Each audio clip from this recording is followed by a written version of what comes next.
Cajun capital of the world. I'm the average Lafayette, Louisiana kid. See, I'm back on my...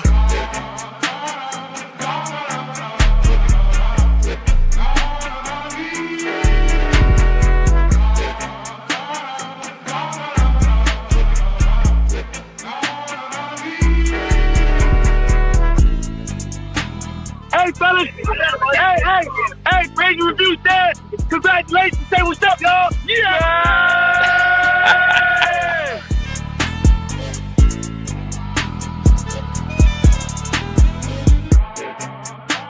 People that have courage don't have no extra gene, and no difference in you. The difference is, are you going to sit down when it's time to stand up?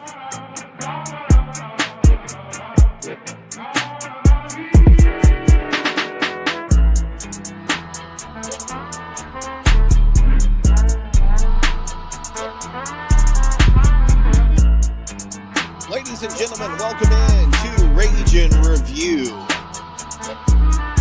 Post-game show for homecoming against the University of Southern Marshall herd of Eagles. Ladies and gentlemen, what is going on? We got Jerry, we got Sadie Daddy, we got Josh in the house. Of course, I am Nick.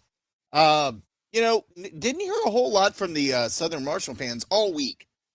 All of a sudden, I'm getting blown up on Twitter. Nobody literally said anything all week, and all of a sudden, after they win, which, by the way, Saturday, I got to tell you, brother, last year when we beat them by 10, they were like, oh, you're terrible. We're a bad team. You only beat us by 10. You're horrible. Well, guess what? They only beat us by 12. That tells you they're terrible. What do you got to say about that, Saturday Daddy? So listen, guys, I'm not very active on X, not as active as y'all are. I know that some of their podcasts, some of their media sites don't really like what I had to say in last week's post game, and they took it upon themselves to clip it and do what they had to do. Listen, at the end of the day, I'm just a diehard Cajun. I'm from Lafayette, Louisiana. I like to drink a little beer and watch my team. And at the end of the day, what I said was we didn't start the West yet. And the question was, leading up to that, if Lunch had played as well as he did against JMU, did I believe that we could win the game? And the answer I said was yes. And today actually proved that. And I'm not going to play this what-if BS because at the end of the day, we lost.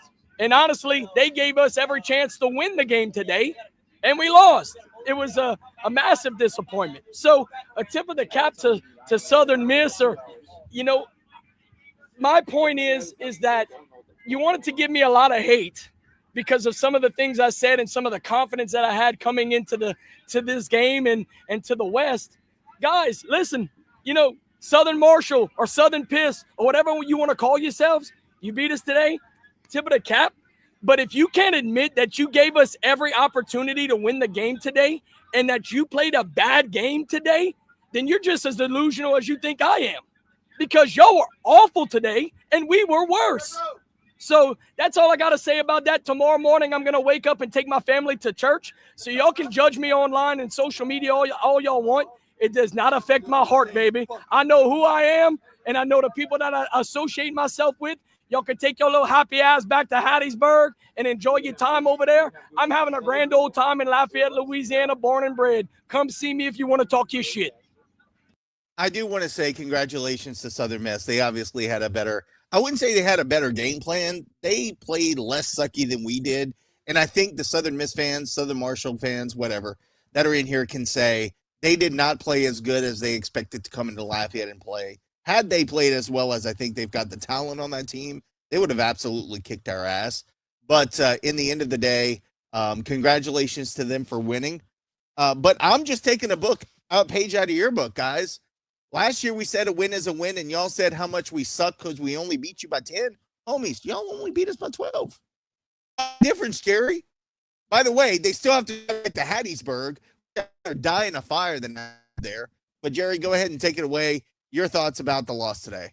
No, I said going into this game, this game can honestly make it or break it for us. And in the first half, it was pretty promising. I mean, you saw Charles Huff call a timeout after our first drive because we were running the ball on him so well. We get in the end zone, and before you know it, we go up 7-0, and then all of a sudden our offense just becomes lax. and then you see some odd decision making, and from there, some turnovers and just inconsistencies for the next 3 quarters after that. So to the point where, you know, when you can't respond in certain game situations, especially opportunities that Southern Miss gave us in many cases where we couldn't capitalize, just like we couldn't capitalize last week. At this point, we're 2-5. I hate to say it.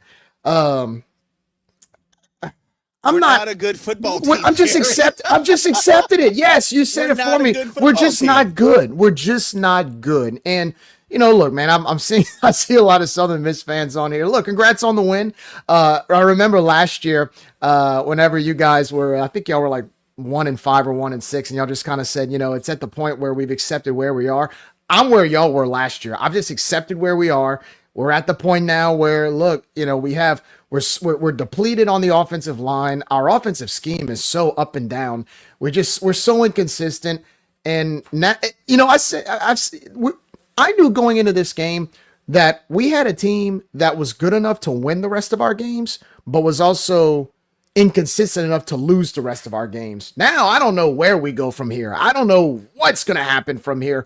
So I've just accepted it for what it is. We're not good. And so it is what it is. It is what it is. I've just accepted it for what it is. I agree with you. Where's Josh, Cole? I need Josh on camera. Josh, are you there, bud? He is literally putting in his display name right now. Lane was able to do a little background work and get the mic and the camera rolling. He's throwing in that display name. He's going to be coming on screen soon, guys. We got to figure it out over here at the tailgate.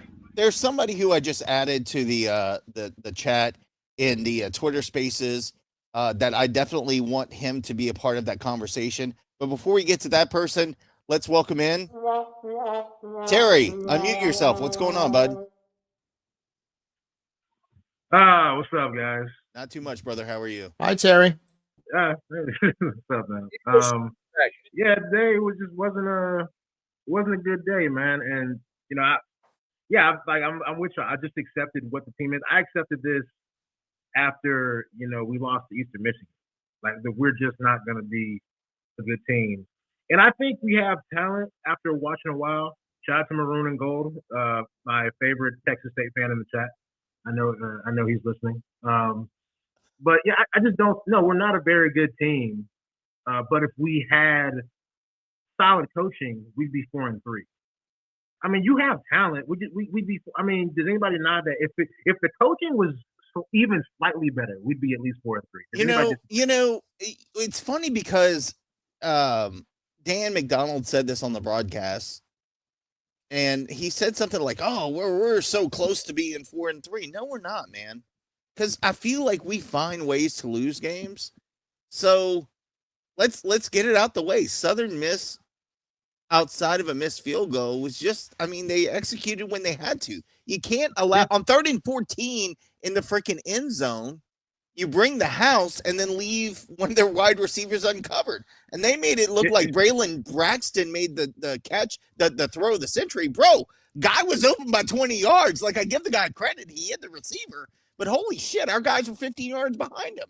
So, I mean, I don't know, man. But even with that, the defense played great all game, except for literally that one play. They held them to 22 points, bro. Like, what more can you expect? They've been scoring 30 a game. Yeah, and like, I mean, with that, correct me if I'm wrong. I saw press, so they had the ball on their right hash. On the field side, it was press. On the other side, I don't know if it was press, but if it was, it's crazy that we don't do press man all game, but the second we have press, it's on a 98-yard touchdown play. So somebody please correct me, but it was press man on the field side. On the hash side, I don't know what it was, but if it was press man, we should never do press all game if that's what we're gonna do. But Lunch, I think Lunch played well in spots, and that fumble on the goal line, man. That, and I'm not saying Lunch is, before anybody hears or clips this out of context. I think Lunch is one of the most selfless players on this team. The man cares, he's a leader, but that was a selfish play. You never reach the ball over the goal line on 1st, 2nd, or 3rd down. It's not a gotta have it touchdown. You hold the ball, have control of the ball, and you just live to fight another down. Him reaching the ball over the goal line was one of the most selfish things you can do in that situation. I'm not saying Lunch is selfish himself all the time, but that was a selfish thing to do. You have to be conscious of that. And that goes into situational play calling along with the 98-yard touchdown play. That situational defense and situational offense, that all goes down to coaching. When Walker came to the game, when Walker came in the game, I put in the chat to quote Big Boy from ATL. I know that ain't who I think it is. What you bring the man 2-minute drill to throw, and he throws interception? What are you doing, Dez? You were getting paid $3 million for the next 4 or 5 seasons, and you make that decision, and you're like, oh well, 2-minute drill. That's like what he does. Yeah, did you hear that quote? Like, hey, he's money in the 2-minute drill. Well, homie, he came in and threw a pick. That ain't money. What are you doing? You know what I think it is, Terry, is I think Walker is great at practice and not great in the game. And you reverse that, and Lunch is not a great practice quarterback, but he comes in and he executes during gameplay. So, yeah. I mean, we know that. Why are you bringing this guy in the 2-minute drill? Here's the strange thing about all of that, right? He's been hurt for like 7 weeks, and you put him in this particular scenario, and all of a sudden you expect him to be Tom Brady. This is after the fact. Your offense, for most of the first quarter, we ran the football well. Then Walker goes in, and you line up in the 5. You line up in the 5 wide. And so, to me, when you go from one scheme to another in a span of 1 possession or 2 possessions, that throws your entire offensive scheme out of whack. And so, that's where I was a little thrown off by that. I understand they want to get his feet wet, but what I would have probably done with Walker, put him in the game sometime early, second quarter. Put him in the game when there's nothing on the line. Let him get his feet wet. Why are we putting him in the game at all? I agree. I totally agree. If we're going with Lunch, then go with freaking Lunch. Listen, just made us look like freaking idiots. I totally agree with you, Nick. But my point is, you and we all know going into this game, they were going to put Walker in some kind of way. The way they took him, the way all of a sudden he's back at practice and he's elevated to the second string on the depth chart. You knew they were going to find a way to put him in there and implement him. What I'm saying is, if you're going to implement him when there's nothing on the line. Let the kid get his feet wet. Don't put him in on a 2-minute offense and expect him to be Tom Brady. That's all I'm saying. From a player standpoint, from a former player standpoint, there's no worse way to destroy a locker room than putting another guy in the game when you have no business being in the game, especially the quarterback position. There's no worse way to do that. I don't think Dez realizes the can of worms he opened up. You put Walker in the game in a 2-minute drill when he shouldn't, and Lunch is not playing bad. Lunch did throw a horrible interception. I don't agree with it. Of course, I will say that Dez should not put Lunch in that position. Hey, how you doing? Hey, this is, by the way, guys, I hate to interrupt you, Terry, but this is my mom, Thelma. Miss She's Thelma. the one who does the Grimmese voiceover in French because she is a true French Cajun. I'm at her house. Y'all say this looks like your funeral home. No, it's just an old lady's house. So y'all leave I'm her not alone. satisfied. I'm not satisfied until I get Harry on screen as well. Oh, Harry ain't coming on screen. Harry's probably already in bed. But this is my mother, y'all. So y'all, Southern Miss fans, be nice to my mama, please. Poo Poo said hi, Mom. You see that? Look, Poo Poo said. All right. I'm sorry, Terry. Go ahead. I don't want to interrupt your conversation. No, you're good. But there's no other way to there's not a worse way to dismantle a locker room than bringing in another quarterback. When Lunch already has the same leadership capabilities, he already has the talent. When you bring Walker in a 2-minute drill and he does that, that's a horrible way. That's a horrible way to do it. 2 inexcusable turnovers that they got 10 points on. We also couldn't score on any turnovers, which that's another thing we got to get into. It is bad when we cannot score on turnovers. 2 weeks in a row. 2 weeks in a row. 2 weeks in a row. We can't capitalize on freaking turnovers. I mean, how much more can the defense do? How much more can they do? Hey, Jerry. Hey, I'm sorry, Terry. Hold on 1 second. I want to get to Cajun Killer because he has his hand up. I want to make sure he doesn't have something to speak on that you're speaking on. Kelly, you there, bud? Check 1, 2. Can you hear me? Yes, sir. Can hear you just right. What's going on? Look, I think we need to call the cops for possible identity theft. Because this year is not does not look like a 10-win coach. Every time I see Coach Tez out on that sideline this year, I see Coach motherfucking Dennis Allen. This is bad. I got 3 letters for you. BBB. It ain't the Better Business Bureau. It is bring Billy back. Thank you. I appreciate that, man. Terry, you got anything to speak on that? By the way, I'm loving the love my mom's getting from USM fans. She's not a shield, trust me. She gives me more. My mother gives me more shit than y'all do, but go ahead. Yeah, man. I mean, the coaching is horrible, man. Like, look, I understand if you don't want to run the ball every play. I'll tell you like this, man. I watched Tulane versus Army today, and Tulane barely won that game. But whenever they struggled to run the ball, you know what they did? And they wanted to pass, they threw screens. I literally saw 5 screen plays in the first 2 Terry, drives. we were running the ball on USM down their throat, and then we decided we wanted to just go straight pass. Exactly. But why are we doing 3-step drops? I don't know. Why are you doing 3-step drops? You're supposed to be an offensive play caller. This ain't West Monroe versus, Lafayette High, son. This is Division I FBS college football. You are getting paid to call the plays and recruit. You are getting paid to put the guys on the field to produce. If you can't properly know that you shouldn't run the ball, so you shouldn't pass the ball when you're running very well, and Walker House should not get in the game when Lunch is doing well, there's no reason why you should be in charge of the play call. There ain't no reason for that. But here's what we're gonna do. We're gonna keep doing this. And I gave, and this is the thought I was thinking of whenever we got on this slide. I defended Big Fish, and I was happy with the 2023 basketball Sun Belt championship win. I was happy with it, and I was happy with Big Fish. Come on, man. But here's the thing. But there's a caveat. But I also knew where we had to go as a program if it was going to continue and what needs to improve. Decisions have to be made. It's not going to be made this year, and I'm not going to say the word. I love Dez. I want him to be our coach. But you cannot continue to do this week in and week out and expect people to continue to sell in money. You can't do it. Well, not with casuals, at least. That's what the administration expects. You just built a $65 million stadium, dude. And I mean, that's what you're putting on the field? By the way, we got another $60 million that's going to happen on the other side.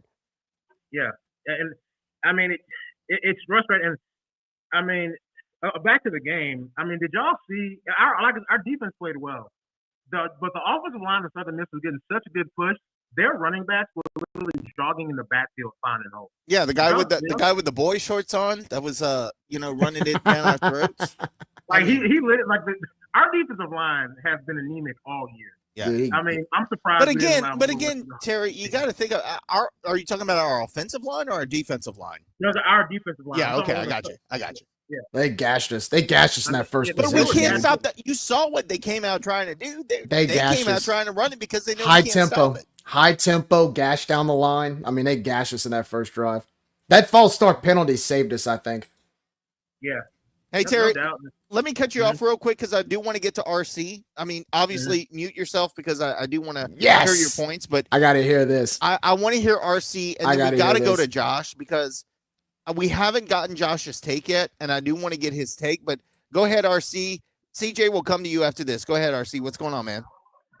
I got in the wrong fucking coaching profession. I should have went be a fucking mediocre Division I college coach instead of going to Catholic High in New Iberia and call these bullshit plays on both sides of the fucking ball and disappoint everybody in the fucking stadium. Hey, Ryan. That's all I gotta fucking say. $411,000. That's how much we paid for those 5 losses this year. Dez is getting good for us. Good for us. I'm never paying a fucking penny to go back to that fucking stadium as long as he's the fucking coach. $966,000 is his salary this season, and we have 5 losses. We're 2-5, boys. I mean, I'm just accepting it. And what does the Southern Miss Goose say about that? Honk. I love that guy. I really do. I mean, I'm gonna keep talking shit on social media, but You know what? I wanted Cheers a to hit. them, man. I just wanted Cheers a to hit. those guys. I just wanted a hiss. I wanted a hiss tonight from the Goose. Instead, we're getting honked. That's not good. I wanted a hiss. And I'm sorry to the Southern Miss fans because they want me to rage out, but this is what we expected, y'all. We knew this was coming. I just tried to get the rivalry going a little bit because you guys weren't biting all week, but I tried. CJ, what's going on, man? Hey, by the way, CJ, no history lessons tonight. But give us your take. What's going on? Yeah. There's no history lessons. I don't know how much longer I'll be able to talk. My phone is at 3%, so we'll see. So if I do, then I'll. But I like to ask a simple question: what is the definition of insanity? Doing the same thing over and over again, expecting different results, and that's what we've done this entire season, brother. Exactly. 7 games in, and we have not learned. It's like at halftime, Desirmo has this game plan upside down, and it's like, okay, let's go with that. No, I sit through these games. I go. I pay. I watched one of our baseball players get slapped by a USM player today. That actually happened. And that was indicative of the entire game. We got slapped around in the stands and on the field. I don't know what more you have to do. We're not going to a bowl. We're not going to win more than 4 games if we're lucky. I think our biggest issue is we said it ad nauseum. Hey, let me ask you something, CJ. Did you think we had a good possibility of losing this game tonight? I thought it was going to be a good, hard-fought game, right? I thought, Lunch has found his groove, and the offense is going to get it together. I might be the stupidest man on planet Earth. You might honestly. be, because, all right, Cole, Josh, who here thought we would win the game tonight? Raise your hand. Okay, so buzzer ball, you're wrong, brother. Because none of us thought we were winning tonight. It was a coin flip. It was a coin flip, man. It was a coin flip. No, you're good. I am delusional at some point, but maybe things have changed. Nope. First down, bro. There's this one play, a couple plays actually. A tight end was in the goddamn seam, and they threw it to him. Did Desirmo not see it and was like, "Oh, let's copy that"? No. We'll run the same shit over and over again. What's going to change?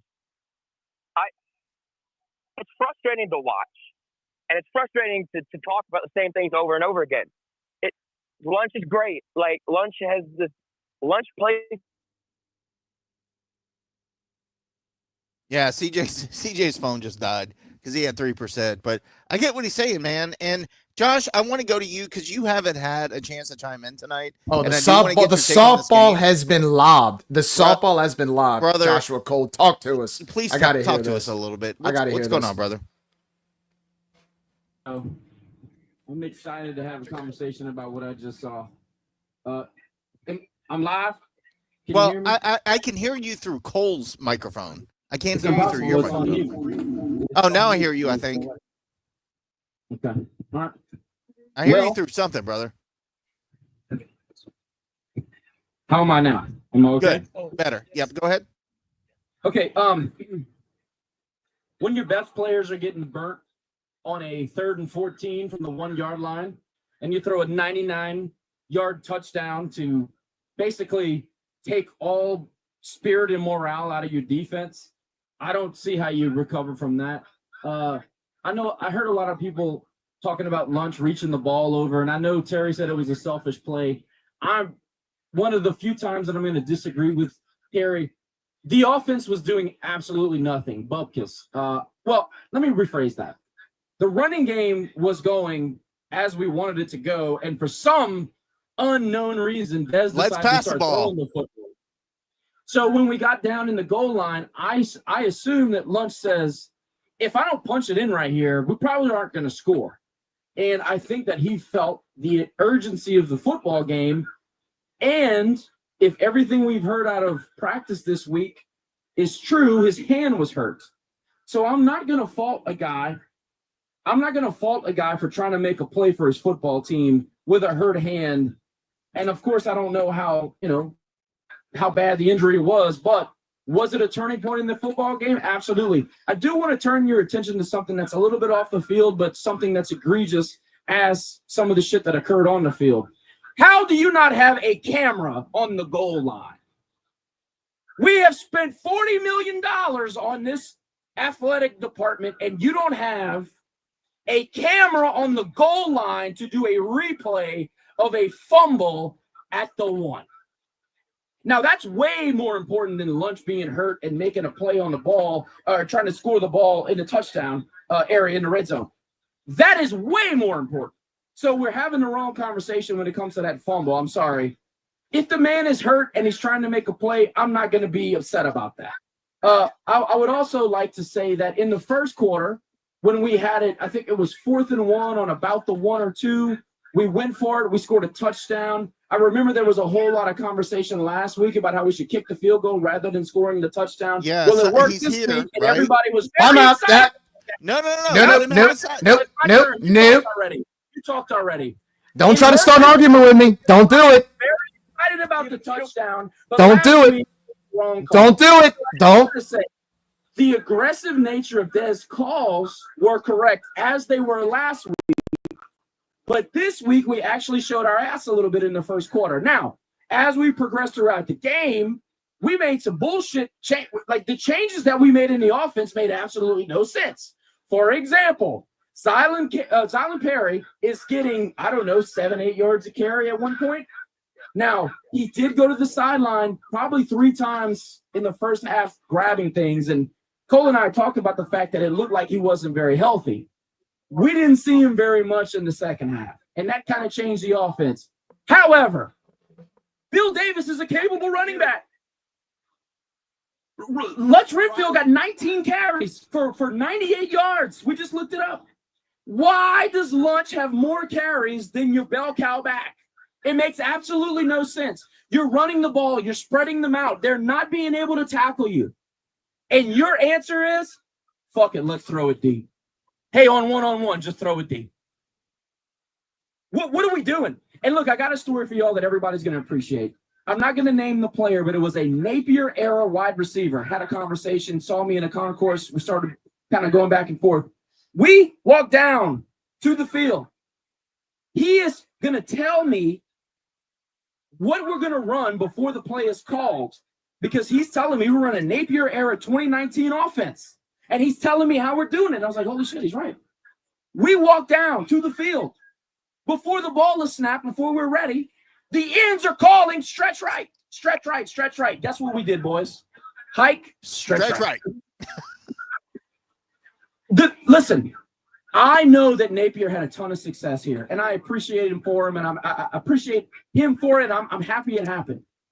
We got to turn the page. And if Mike Desormeaux is just Billy Napier 2.0, then we got a failing mix. Well, first of all, he ain't Napier 2.0, but go ahead. I get your point. Well, dude, we beat a bad Georgia State team on a Thursday by 1. We beat a bad ULM team 2 times at home by 3. But we beat them. Beat them, Josh. We don't beat anybody right now. The point is, we leaned on guys like Osiris Torrance, which, by the way, shout out, he was in the building tonight, my guy. We leaned on guys that are in the NFL. We got, 5 or 6 linemen that are in the NFL from Napier. We don't got that now. Because Jabbar Luke went with him to Florida, which he might be available in a couple weeks, so we might get Jaluk back. But yeah, I get it. Be that as it may, we don't have that now. I'm not going to say that our frontline guys can't play, because I think we can play with anybody in this league. Those top tier guys, maybe 15 of them, maybe 18 of them. But we can't lean on depth anymore. We can't just outlast guys anymore. We don't play like that. Mike Desormeaux has taken Lunch Winfield, and I'm going to shout out to Cole because he made this point. Lunch Winfield has been regressed to a high school level quarterback with this bullshit play calling. It is elementary. It is basic. They don't trust these guys to run routes. They don't trust these guys to just do their jobs. And Lunch, I'm not going to sit here and say Lunch Winfield is freaking up Peyton Manning, but Lunch is putting the ball on the spot. We're not catching the ball.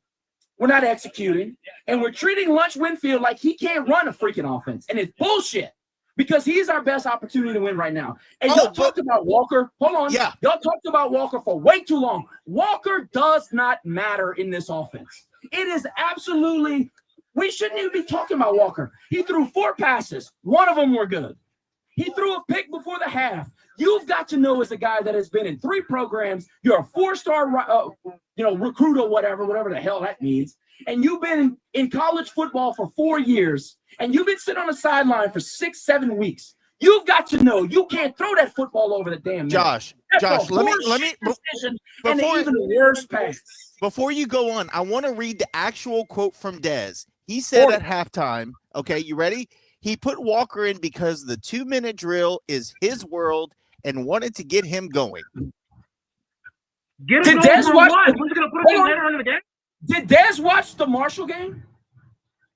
Did Dez watch Lunch Winfield grab us from the grave, pull us back to life, and then get us in overtime and overcome a bad offensive play calling, and a team that was just absolutely, desperate for a win in Marshall? Did he watch the Marshall game? Dez has lost all credibility with me. I'm just going to tell you, because I've watched him call these games, and I've defended him. I've been a Dez sycophant. I'm done with that.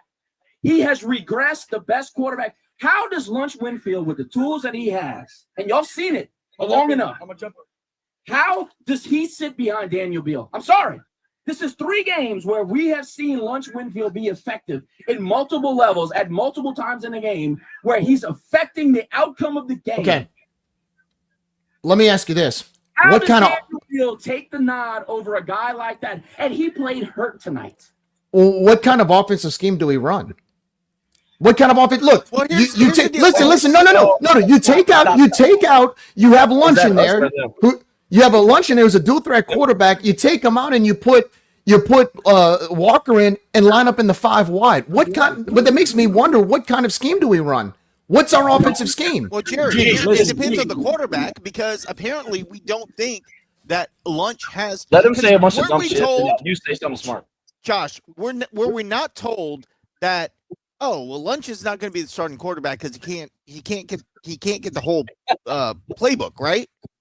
Is that what we're told? Well, yeah, but this week they told me he was injured. Well, we had sources that said he was injured. He wasn't injured. We couldn't throw the ball with 3 players not injured. That was a smoke screen. That was bullshit. He got hurt in the game. He got hurt in the game today. Yeah, Josh, respond to this kid. Lunch had 3 turnovers today. He sucks. Hey, first of all, attack Eagles. He is the guy, the Mississippi Red Mud guy that has never left a trailer park, has no idea what he's looking at. All he's trying to do is get clicks on the internet because, his wife left him and his daughter hates him. That's Attack Eagles. Fuck Attack Eagles. He's a fucking asshole. Attack Eagles doesn't know a damn thing about football. I'm going to tell you that right now. Wait. Who has all the tools that he needs to impact the game as far as a win goes? And Attack Eagles doesn't know that he has a bad football team that he's watching. They played horrible football. They can't stop the run. It's unbelievable. It's unbelievable how bad they are against the run. But the Sun Belt sucks. So that just tells you, in the grand scheme of things, like all really right now, ODU and JMU may be decent. Nobody else is good in this league. I'm sorry. I'd like to respond. Actually, you know what? Go ahead, Cole, because I know you've been waiting to talk. But I want to respond to Josh's original point. So I would say I'm gonna say a bunch of dumb shit, and I'm gonna let you respond, Cole. Okay, so it is dumb shit when you're talking about Walker to affect the game. The Walker conversation was completely useless. We should not be talking about Walker. He threw 4 passes. He shouldn't have been in the game. Destiny, you told us. No. I suck. No, wait, stop, Jerry. Let's do it. I'm ready. You told us last year we suck because we only beat you by 10. We suck because we only beat you by 10, and now you're flexing because you beat us by 12. Stop talking. Go ahead, Cole. I originally wanted to make my point about Lunch, saying that to his point, 10 minutes ago by now, we ran 75 offensive plays. Can you hear me? I mean, we're getting feedback, bro. Oh, kill it. Just kill it. We ran 75 offensive plays. Lunch was responsible for 40 of them, whether it was throwing the football or running the football. Back when I raised my hand 10 minutes ago, when he said that we're using him in a high school way, if you're going to lean on your quarterback that heavily, especially one that was listed as the 3rd string quarterback in week 1, what are we doing? Did we not recognize the hidden talent that Lunch has? Yes. And listen, I haven't been able to talk since my opening monologue when I talked to some of these USM people. lunch, that dive over the goal line, and I'm kind of talking to Terry as well, it wasn't an egregious, deal. It was a rookie quarterback that's making his second or third start. I mean, that's just a guy that's trying to make a play for the team and get us back in there. I can be a little lenient on that because he's trying to make a play. But going back to my point that I was trying to make with Josh is that we ran 75 offensive plays and the ball was in Lunch's hands for 40 of those plays, whether it was passing or whether it was rushing, making carries. Your quarterback should never be the leading carrier on this team. And listen, and I'm going to give actually credit to Dez in the third quarter because I thought we leaned very heavily on the run. Now, I feel like Zylan carried the load on that first drive out of the half. And when we got to the red zone, it was that holding penalty that killed us. Honestly, if we were able to not hold right there and score, we might be talking about a different game. But I'm just saying we're using Lunch way too heavily for a third-string quarterback that we were told is not ready to be the starter of this team. Now, I'm readily open to admit, Nick, I'll look Josh, and I'll look Jerry in the eyes. I came on this show in the post game last week, and I said we're 0-0 in the West, XYZ, blah, blah, blah. I thought overall we played a good enough game against JMU to win. I think we played a good enough game how can I put this? I think USM gave us every opportunity in this ball game to win the game, and we took advantage of none of it. If you think back to like the first quarter, early second quarter, there was three drives that we just either dropped a pass or underthrew a ball. We could have easily gone up 2 scores, and we just shit the bed, for lack of a better word. So, a tip of the cap to USM for coming on the road and beating, handling business. That's the right word to use. They came on the road and handled business. But at the flip side, we didn't handle business. They gave us every opportunity to win this game, and we didn't.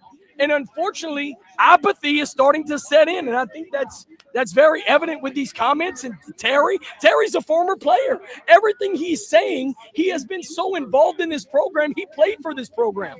So you cannot discard, I don't care what anybody says, you cannot discard what Terry is saying. So, all you can do is bow your neck and play good football from here on out. But it's almost like there's no expectations. And that's why I did this, because although in my heart I would hope that we would beat USM, physically coming here to Cajun Field, it's just a good time at this point. You hang out with Rage and Review. You hope that we have a good product on the field. And that's where we are, man. But go ahead and take it back over. I'm glad that y'all let me kind of have my piece right there. By the way, I just want to say to all these Southern Marshall fans that are here tonight, I'm actually the only one out of all 4 of us that called, or 5 of us, because Lane called for this to be a win. At the beginning of the season, I called this to be a loss. I'm just saying. So before you guys go, oh, you thought you overlooked this, bro. I call this because this is I will tell you, this game will go back and forth for the next several years because we finally have a rival in this conference, and we finally have a rival that can hate Louisiana Tech as much as we do. So God bless you guys, because I'm ready to hate on the UL Ruston folks when they come to the conference next I got to respond to something. So Go ahead. I want to say, like, the idea that I've just made a 180 from changing my mind to when we went for it on 4th down that first half. I know look, I got to say something. I got to say it. Here's the thing. It's 2 different scenarios. It's 2 different games. Look, the first game against JMU, we couldn't run it down their throats. Today, we called Charles Huff called a timeout. He called a timeout because we were running it down their throats. So yeah, I said it last week to you guys. If we're playing Monroe, I'm okay with going for the touchdown. I'm okay with it. But this week was different because the dynamics of the game was different because we ran the ball on Southern Miss. It's a little bit different when they're calling timeouts because you're dashing them down the line. On 4th down, it's a lot easier. The dynamics of this game was different in the first half. We actually had the upper hand in the first half, and we scored on them. So yeah, you're damn right I was excited we scored. I was very happy that we were able to go for it on 4th down because we were gashing them at the line the way he called 2 timeouts on us because we ran it down their throats. Twice. He did it twice today, remember. The problem that I have today was we didn't capitalize. We run it down their throats, and then we start throwing the football. Then we start putting other quarterbacks in going 5 wide. That's the problem I had today. So the dynamics actually changed, in my opinion. The dynamics changed when we actually made some self-inflicted mistakes, and I thought Southern Miss capitalized on it. So I had to comment on that. It's 2 different games, guys. I'm not trying to say that I'm going to support one decision or the next every time. So please stop crucifying me on that, guys. Good God. You're still wrong. You were still wrong in the JMU game. It doesn't matter. But again, they called a time. They were calling timeouts against us this game. It was we couldn't run it. We couldn't run on JMU, guys. We could not run on them. Yes, we could. We had a horrible game plan against JMU. I just want to say, I used to think that Southern Miss fans were knowledgeable ball knowers, and I'm reading these comments outside of a couple of posters, and of course, Destiny's doing a good job of not being an idiot. But most of you guys have absolutely no idea what the hell you're talking about. You got a bad football team, and the fact that you're celebrating a win like as if you played great is hilarious to me. They don't have a bad football team, but they're not world beaters, and they're still going to win the West, bro. It's hilarious. But look, the fact of the matter is if the defensive line of the team that you're playing is calling out your run plays, perhaps you should do something differently. Yeah, I know it's a wild thought. But look, I had in that same conversation that I mentioned earlier with a player from the Napier era, and Dez was the wide receiver coach on that team. He literally said, "I'll be the first one to tell you we need an offensive coordinator. Dez can't do it." We agree that Dez is a good football coach. We agree that Dez has guys that want to play for him. We agree that Dez is a good guy and can recruit and all this stuff. But he can't call plays. He can't. He's not good at it. We've got 4 seasons, 3 of which are going to be losing now. We have all the evidence we need. In Napier's in his 4th year, we were unbeatable in the conference. We are now struggling to find a way to even compete in the West. This is not the same thing. And, it's just a different era, dude. I mean, it's a different era. I understand it's not the same, and you can't compare Dez with Napier. But when you can't figure out that your strength is up the middle between the hashes in the run game, in the pass game, Caden Jensen, not just because he's the ambassador, but he led the team in receptions tonight. You know where we got the majority of the receptions? Outside the seam, up the seam and outside. They were looking for him because Lunch looks for the freaking tight end. We had nobody else really step up, and I don't feel like we put him in the places to be successful on offense. We totally, completely, I would say, the end of the end of the second quarter, beginning of the 4th quarter, abandoned the run. And maybe it's because Zylan got hurt. I don't know.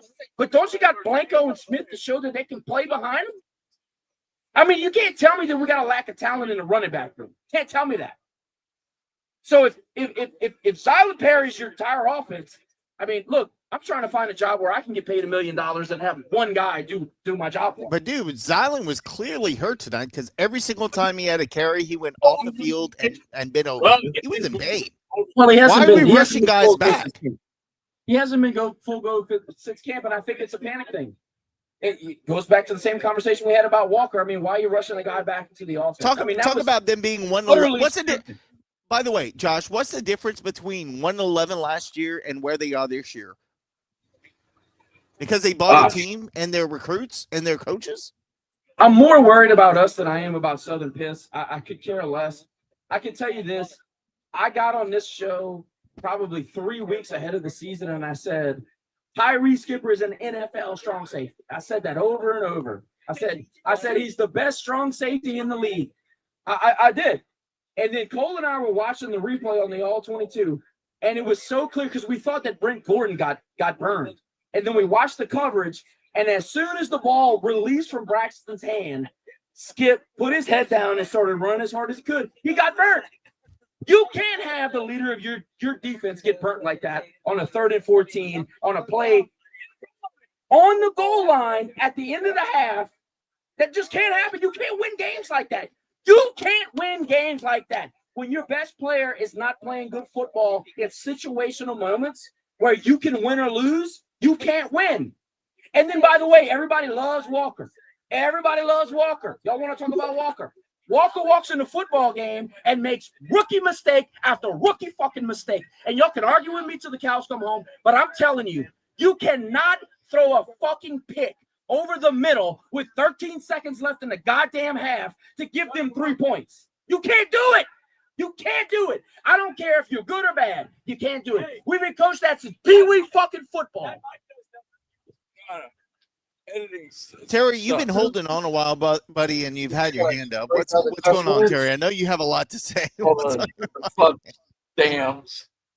No. Like, and Josh, sorry, yeah. Sorry. We will disagree on the whole lunch, reaching the ball over thing. I get it, but I just hey, and by the way, I agree with your overall point. I didn't think that selfish was the actual term. I would have said desperate. Yeah. My word was desperate. Yeah. It's a young mistake. It's just you gotta be mature and know, where you are. But I get it. But with the coaching and where we are, as far as like leaders doing the right thing, I need somebody to do this for me. In the past 2 seasons, and if you want to go back to Dez's first season, I'll do it. How many times have we allowed another team to score with less than 2 minutes left to go in the game? I want somebody with it. I think we might lead the nation because it was blatant that I was like, I said it to myself. I was like, we're going to turn the ball. As soon as Walker came in the game, I was like, you're going to turn the ball over. They're going to get a touchdown or something like this. So I called it. But we allowed so many touchdowns scores with less than 2 minutes left to go in the game. Whether it's our defensive fault or our offensive play calling, it is definitely. I want somebody to try to find that for me. If anybody wants to do that, man, I don't know if I have the energy. I mean, I had to look up the fact that we paid $411,000 this year for 5 losses. Yeah, I mean that's another and counting, but yeah, I understand being aggressive, going for it.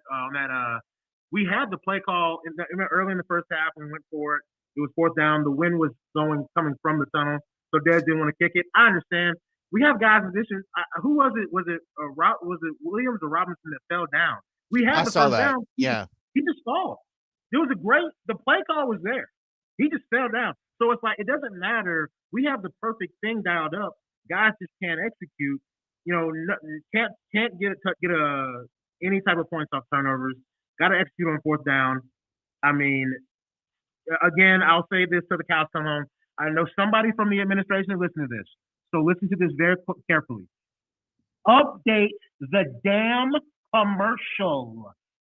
It has been a decade. We have been running the same commercial. The commercial is older than my daughter. My daughter's dude. Hey, the girl who says I want to build. The girl who says I want to build things is probably actually in Fletcher building things as a college student. You know, the 8-year-old that was on the commercial. She's probably collecting a pension. She's probably retired right now. Too. Like, update the commercial already. The administration not updating that commercial is indicative of their mindset towards our athletic program, and they're just okay with remaining in the past. They are okay with just remaining in the past. I mean, I just do not understand.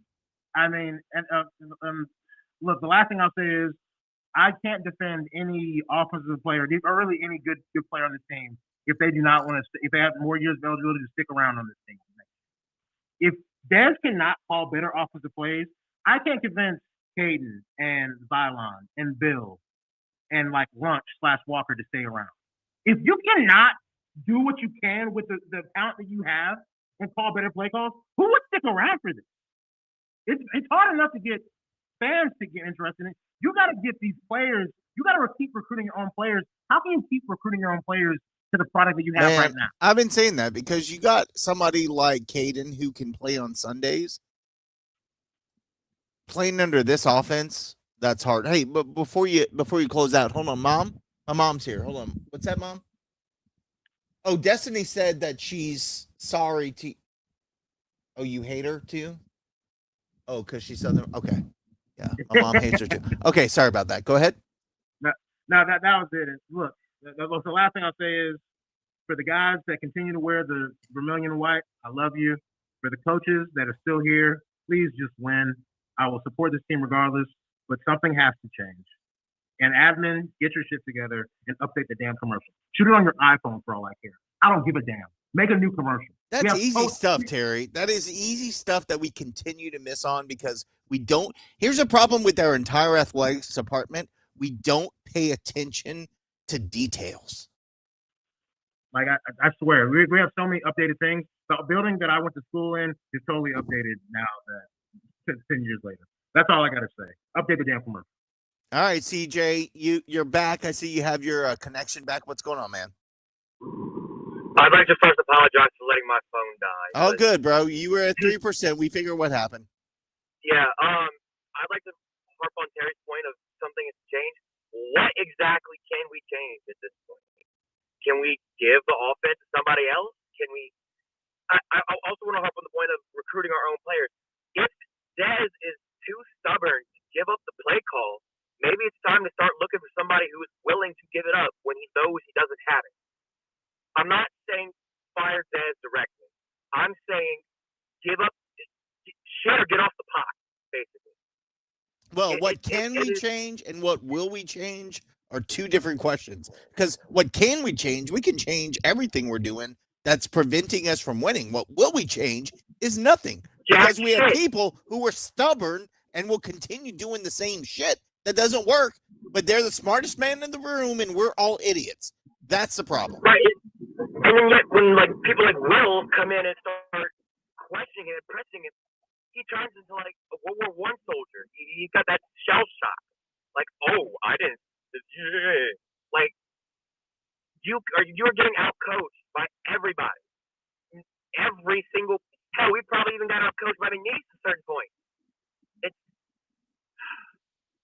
bro, we had to not come back, but we had to pull it out of the end against McNeese. Let's not forget about that. It was a close game until the fourth quarter. We're not a good football team. And I'm not saying the talent's not there. I am saying a good football team means you have good conditioning. You've got a good conditioning program. We have guys who are hurt across.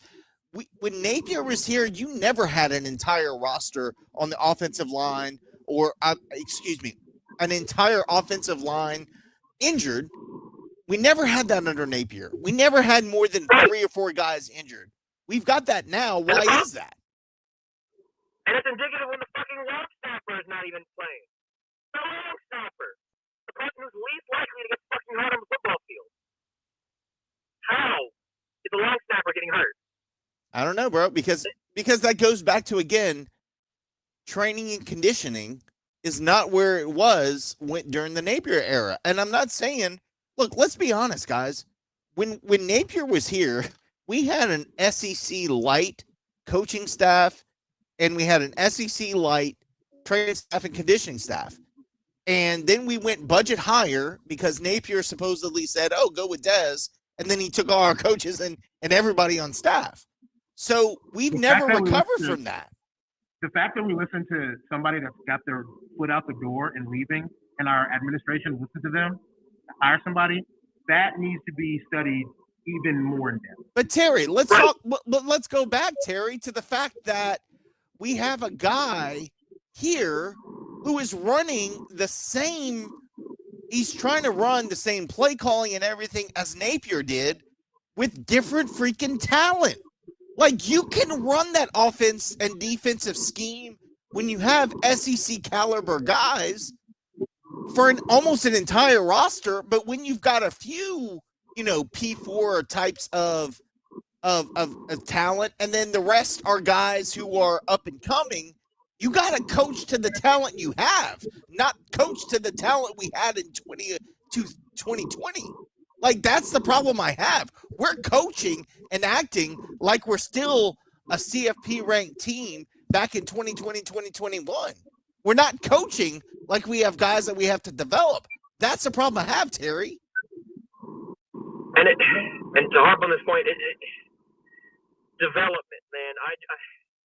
Walker Howard, I know he's not played all that much, but in the limited time he had against Rice, he didn't look great. Somehow he got worse. I know he's been, running with twos or whatever the last week and a half, but how do you get worse than bad?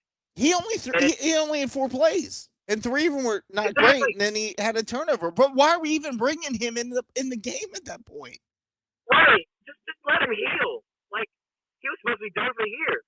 Somehow, devil voodoo magic, no, it was not me, devil voodoo magic, and all of a sudden he's back in uniform. What the hell? Like, no. If college football had an IR, you put Walker Howard on IR. And the thing is, it's just frustrating because you try to rationalize all this. Like, oh, we just, couldn't establish the run. We couldn't do this. We couldn't do that. But when it's everything, there is nothing to rationalize. No, I get it, CJ. Rational. It is irrational to think that Dez is going to figure this shit out. He's got his head buried in the sand like a damn ostrich. I get it, brother.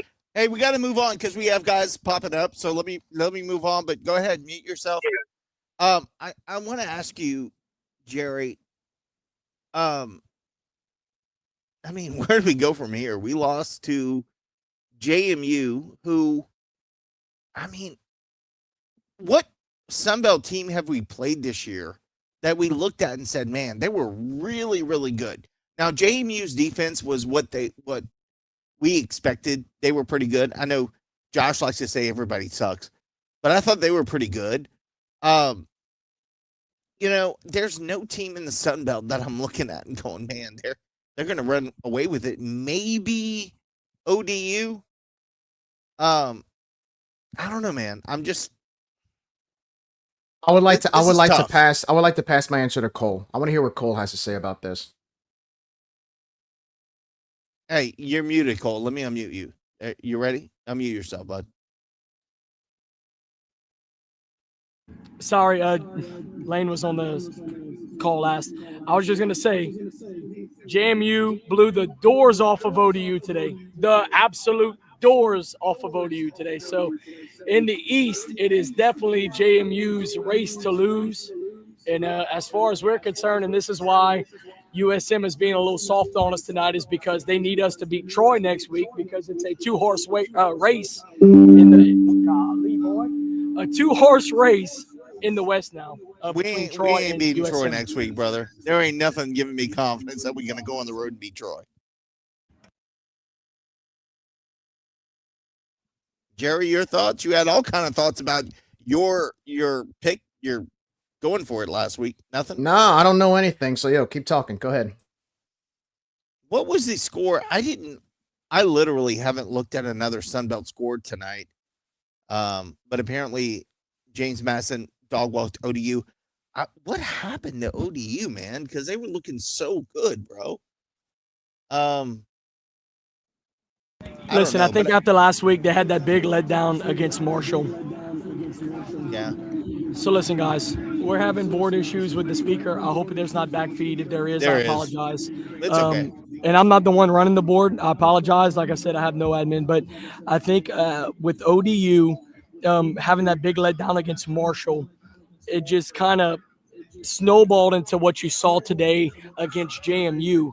And JMU took advantage of that. I think they dropped 60 on ODU, which, earlier in the season, I said that JMU's offense was, and especially last week, it was a little unimpressive, but ODU's defense was extremely unimpressive going through the season, and JMU was able to exploit that for 63 points. I mean, listen. Shit. Time out. Yeah, Mine go ahead. was 63-27. And that's what I'm saying. They dropped 60 on ODU. So, holy cow. That's what I'm saying, guys.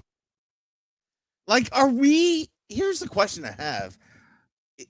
Is the Sun Belt that bad, or are we just good enough to not be absolutely terrible? Both. I mean, that might be it, honestly. Because we're not going to get blown out by a Sun Belt team, but we'll play close enough to give us some hope, and then at the end, show our ass. I don't know, man.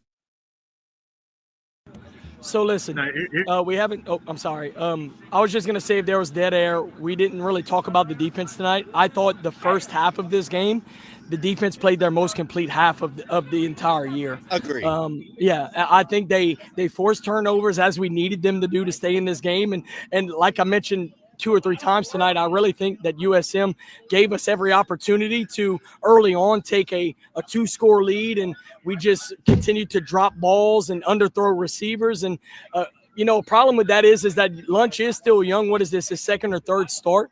But with that being said, you got to step up, especially on homecoming. And we always talk about him being a gamer. I think he is the best quarterback that we have on this roster out of the 3 that we've ran out there this year. I especially think that he's played better than, Bill has and that Walker has. I think throwing Walker in there, and Terry said this earlier, was kind of a slap in the face to everything that Lunch has done in the last couple of weeks. All it did was kind of set back the offense and think, okay, well, we're going to go to a 2-quarterback system, or it just created confusion. And it was kind of, like I said, and I made this point earlier, if you're going to rely on Lunch to throw the ball 21 times and have 19 carries as a third-string quarterback, where's your talent evaluation there, right? So this is your third-string guy that only got a chance because Bill decided to have a really bad third quarter against Marshall, and you had to try something different with Lunch, and he goes off and ends up winning you that game. Thank God. But the point I'm getting at is there's a lot of question marks around this team, and unfortunately, most of it is around the coaching staff, which Terry has pointed out and random people around the stadium have pointed out. And we hate saying that. We love the Cajuns, and we want our coaches to be great. But at the end of the day, we would be doing a disservice for our fans here at Rage and Review if we didn't tell the truth. And the coaching staff is as big as a question mark as it is, who's playing quarterback, who's healthy. Because, listen, we didn't talk about that tonight either. Our health is a massive issue. We were playing freaking, I don't know what you want to call it, guess who on the offensive line. And the fact that we were able to move the ball in the third quarter with a mismatched offensive line is incredible in itself. I thought Zylan Perry was the X factor tonight, even though we lost. Zylan Perry, and I said this last week, was the biggest missing piece against JMU. I thought he had a really strong day tonight. And I'm gonna say this: I didn't expect, and I thought Bill Davis had a good day. But I didn't expect the talent level between Zylan and Bill to be that large. When Zylan's on the field, you feel it. Like, you just feel it. He's able to create plays that sometimes aren't there. His vision's just better. I mean, he was averaging, I don't have the stats in front of me, but it felt every time he touched the football, it was for 5 or 6 yards. But bottom line, yes, tonight was a must win, especially being that it's a Western team. A tip of the cap to USM once again. I actually enjoy your fan base and how passionate you guys are, especially for our baseball season. I just wanted to mention that y'all played a good game tonight. Y'all gave us every opportunity to win it, but the fact that y'all were able to come on the road, hang on, and get a Sunbelt West win, I mean, the door's wide open for you guys. Best of luck for y'all, but Cajuns have a lot of question marks that we're going to have to figure out going forward. By the way, no matter how much y'all think I hate Southern Miss, I brought Marshawn and Angela Kinney Park and Pass today, and they were freaking awesome. I love those guys. So at least I like them. For some reason, Destiny's being super sensitive tonight. I don't know what that's all about, but it'll be okay. You'll get over it eventually. Sorry, I'm not bowing over Southern Miss. But I'm sure you'll take her to a nice Roots Chris dinner, and y'all will make up and kiss. You see, this is how rumors get started. Trust me. Rumors get started. I think she's taken, bro. I mean, dude, either you got a big old crush on her, or she got a big old crush on you. But I think she's good people. She throws her and what's it, a Cloverleaf? Bro, They the cream of the crop with the USM fans. She is good. Chill. Oh man, but she's been giving me shit tonight all night. I mean, I think she's a bigger UL fan than we are, based on how much she talks about us.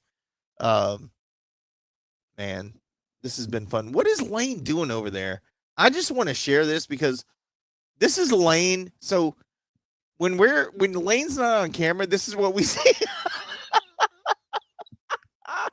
Okay, but wait, you act like that's not par for the course. Anytime you see Lane in real life, this is Lane. And Lane wears glasses. We need some new glasses for my boy. He took himself off. He sent them out. Oh my God. Who said they love me? Do you want to kind of preview Troy? Because I know No, USM. I want to Well, hold on. I know USM needs us to beat them to get sole possession of first place. So if you want to get this chat back in the right spot, we can talk about Troy next week. But man, going on the road and trying to topple them after what we did at homecoming in our own stadium might be a tall task. So I'm just giving you ideas to kind of get this show rolling if you want to get it back on track. First of all, look, I do like you USM folks. I'm just telling you. Facilities in the conference are the best baseball facility top in the conference, except for the Pete. My dude, y'all got an aluminum baseball stadium. It looks like two double wides stuck on top of each other for your. So, bruh, like I like the Pete, I do, but don't try to compare it to the Teague. It ain't mathing there. Like y'all got us in other spaces, but comparing the Teague to the Pete, it just ain't happening. Sorry, guys. Like again, y'all are good at baseball. We got that. That's a lot of fun, but the math when it comes to your double wides stacked on top of each other. Hold on, Nick. Let's be fair though. The electricity, what was the old Teague? I would take that back in a heartbeat. Oh, dude, I'm not talking about the atmosphere. No, that's atmosphere of the Pete. But listen, what you're talking about is amenities. What the Pete is what the Teague was. And anybody who's a realistic baseball fan, we could talk about it. The new stadium that we have is beautiful. This is probably one of the best non-Power 4 stadiums in the country. The problem is it is not electric as the old Teague was. You can walk down. Well, not only that, no, it's not even that because we were on top of Ole Miss when they came here in 2014. Correct. in the old stadium. But here was the charm of it. You can walk down and get a very cheap beer. You can walk down and get a very cheap po' boy. You can get a pizza from Dino's for next to nothing. You can come here with your entire family and spend about maybe 30 or 40 bucks, and that's if you're drinking and if you're buying food. You can't do that no more. Just to buy a ticket here is going to cost you, I mean, for one person, $12, $15, depending on who you're playing. So the charm is a little bit lost. So I'm playing a little devil's advocate, but don't hate on them for the Pete because the Pete has that old school charm that we always talk about in Lafayette because we missed that from the Teague. But listen, we're getting far away from the point. Baseball season's in the spring. Come on, this is fun though. I know it is, but this is a football post game. Let's get back to what we did tonight. No, damn it! I know you want to turn something. We're better at I USF know. then.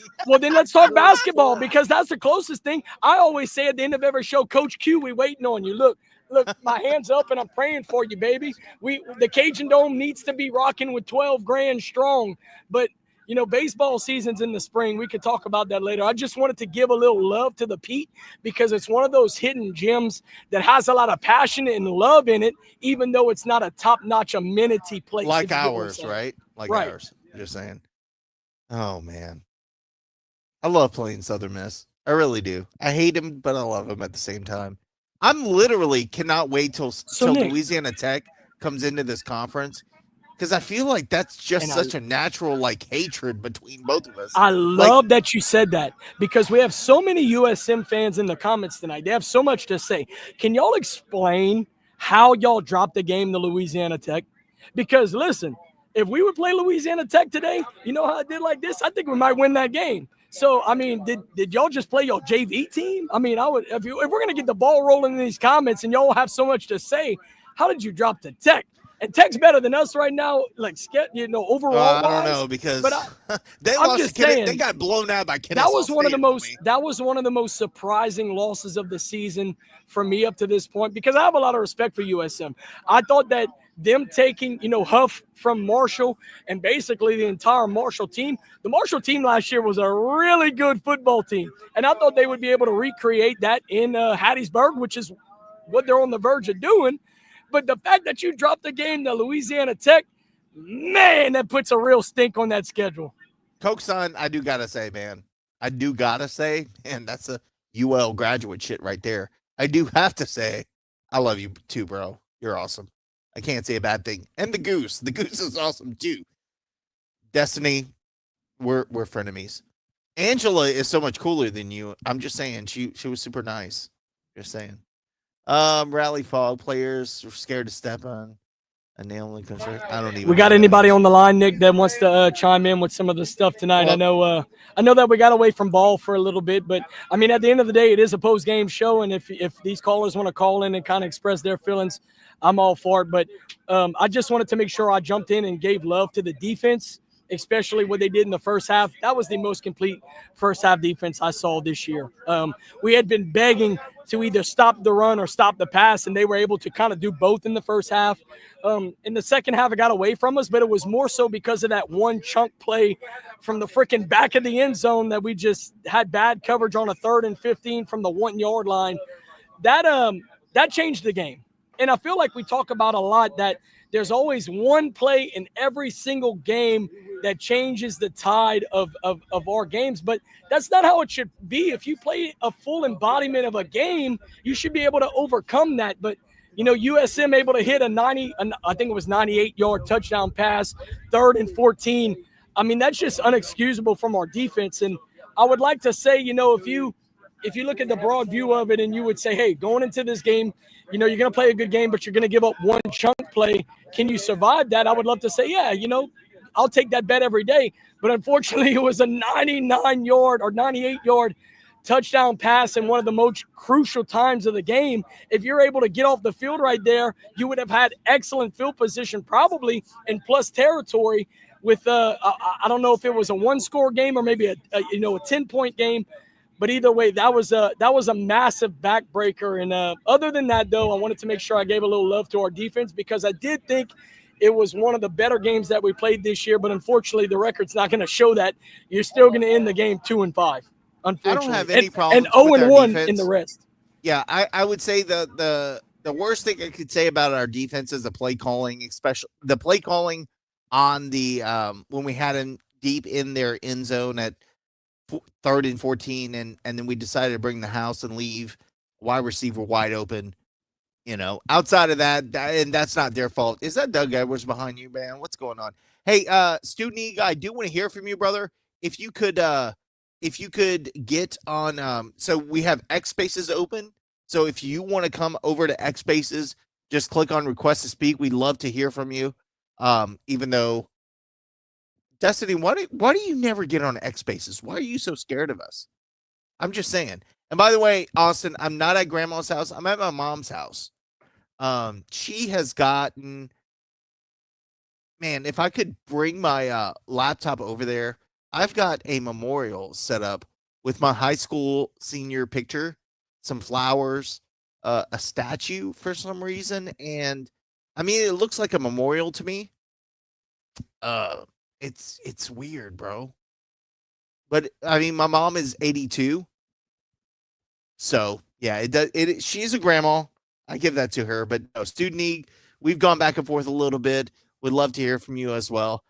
You know, guys, I would love to go through what the rest of the Sun Belt has done, but I don't think it really matters to us anymore because nothing in the standings by the fact that we're 2-5 even matter until we win another game at some point. We'll try to do it next week. And I know Cole said something about previewing Troy. I don't care about Troy. I'll care about Troy on Monday. Tomorrow, I'll worry about the Saints. We'll lose again to a bad Chicago team. And oh, Destiny. By the way, my mom cooked my recipe for jambalaya today, which was actually pretty good. She does do a good gumbo. She does. My mom cooks she cooks anything well. Obviously, I'm fat. Nick, so when Destiny comes into town and y'all go on your little date, you can take it to your mama's house. That's how I got Blair to marry me.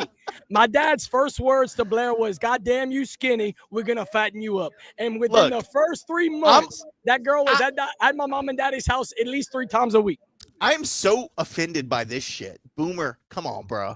Use tomatoes in your gumbo. That's some Hattiesburg shit. I'm just saying. That is some Hattiesburg shit. No. I can't deal with these people. Destiny's still pissed. I'm not even touching that, Destiny. I'm going to just leave that alone because your boy's going to stick on that. Boys, do you have anything else to comment about the game tonight? Lane, you were in my seats. How'd you like those seats, by the way, brother? You have to unmute yourself first, Lane, and then you can talk. Or I should say At the Josh. bottom. At the bottom. There you go. How'd you like We my seats suck. tonight, bro? The seats were good. We suck. All right. Good talk, bro. That was awesome. How was the I know Cole, you were in the stadium. Jerry, you too. What was the atmosphere like tonight? I see DJ Menace in the house tonight, baby. Glad that he was able to make it. And no, student, I was not able to go to the game because I had to go to a funeral. So sick burn, bro. But guys, questions about the stadium, the atmosphere. What was it like out there, boys? To start the game, it was a little thin. I'll be honest with you guys. I know the official attendance was announced at just over or maybe even under 21.5. It didn't feel like that, especially for a homecoming game. Homecoming, you pride yourself on old alumni coming in. You got the Greeks that come in and they have a good showing. But I'm going to be honest with you guys. It did not feel like 21.5 in the stadium, especially early on. It felt thin. If I'm being honest with you, the amenities are what they are at this point. I feel like the food, especially on the have-not side, is what I like to call it. And Nick, I know we get a big kick at that. The food on the have-not side is always good. The beer, I drink $2 natties. So my beer is cheap. The food on my side is good.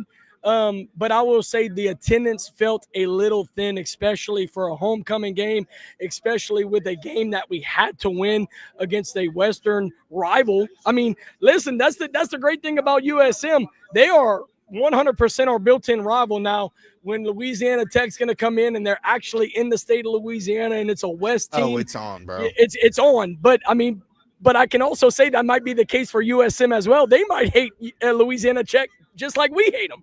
So, but that's a conversation for either next year or the year after. I just thought, to answer your question, that the attendance was a little thin tonight. I expected more from the Cajun fans, and especially on homecoming night. That's when you kind of figure that the stadium's going to be a little bit full, especially in a stadium that we have as nice as Our Lady of Lourdes. But bottom line, it really doesn't matter. We could play at Our Lady of Lourdes or freaking Bill Dotson Stadium down the road on Rue de Bellier.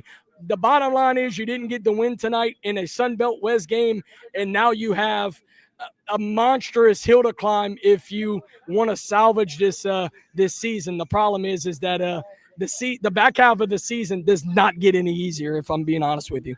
Everybody talk about Jerry Blink. Jerry, why are you not talking Jerry this, Jerry that? This is Jerry when season's not going well. Jerry checks out. Like, we're out here defending our team, trying to get shit going, and Jerry's like, that's Jerry. What you're seeing right now, that's Jerry. It'll be worse during baseball season. He's not even defending it. He's like, yep. Y'all saying Jerry's the best. Y'all don't realize he's talking shit at y'all. Y'all just don't know which account he's talking shit at y'all from. I would never. I'm going to say, and let me add that, no, I'm not checked out. Look, man, I've missed 4 home games since 1998. Okay. So I'm so deep into this. It's just, don't give me that bullshit look, Nick. You know what I'm talking about. Look, the reality is, man, after what I saw today, I've accepted it. I've accepted who we are. Let's just call it what it is. And it's true. And y'all know I'm right. Nick, you know I'm right. Y'all know it is what it is. Let's just call it what it is. It is what it is. So I'm at the point now where I'm going to be there every Saturday. I'm going to watch every game. I'm going to be at every game, but we are who we are. And it's a tough pill to swallow. I'll blink twice for your Destiny because that is almost guaranteed. I don't know. That is not true. That is not true. Destiny, I would never do that because I like Destiny. Destiny's actually really cool. Let me tell you something. Let me tell you something. I feel bad. And she says she's happily married. I kind of feel bad for her hubby because y'all picking on this poor lady, man. No, nobody's picking on her. I said, come on, man. I'm trying to enlighten her. She thinks you are the light of God. And I'm just trying to clue her into. Dude, maybe if y'all weren't so mean to her, maybe things may be different. I don't know. I just. Apparently, Cole thinks we're getting engaged or some shit, going on dates. Hey, look, Well, listen, hold on, wait, G, before you go, he's sitting here explaining to he's explaining to Destiny how well his mama cooks. So if you telling a woman how well your mama cooks, you're gonna take her to your mama's house. So I want you to either shut your mouth. Hey, the old saying, the old Cajun saying is shit or get off the pot. Hey, Cole, I invited you to my mama's house, so maybe I like you a little too much, brother. It's like, yeah, don't say too much, right? What is it like? Just get off stop while you can, right? Yeah, maybe he didn't think that through.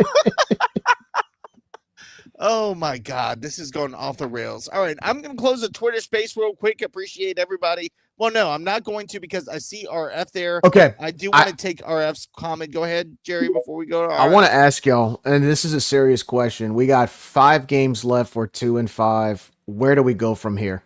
And I want everybody's answer on this. Where do we go from here? Let's go to RF because I got to think about that. Richard, all right, let's get Richard on.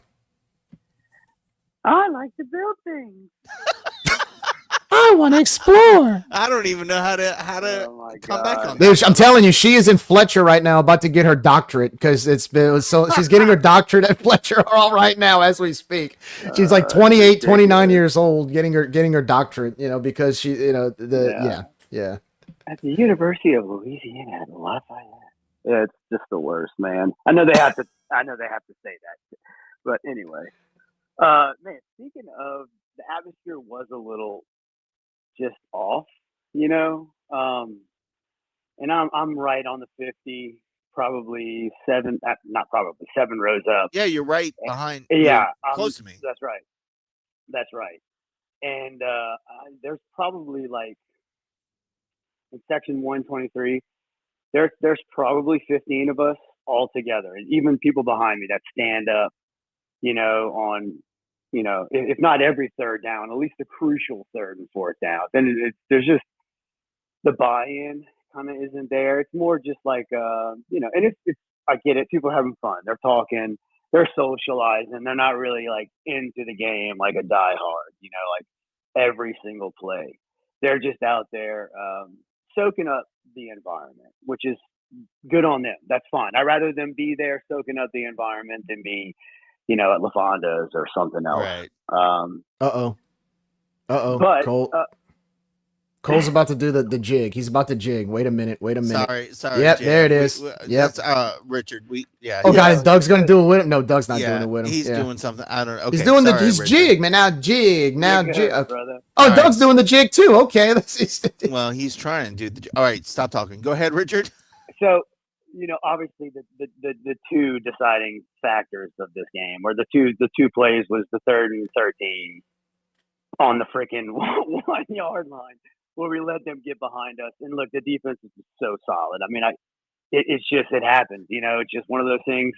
They got past the secondary, and it was a beautiful throw. I mean, it was right. It was a good throw, beautiful. But the guy. I mean, why are we trying to?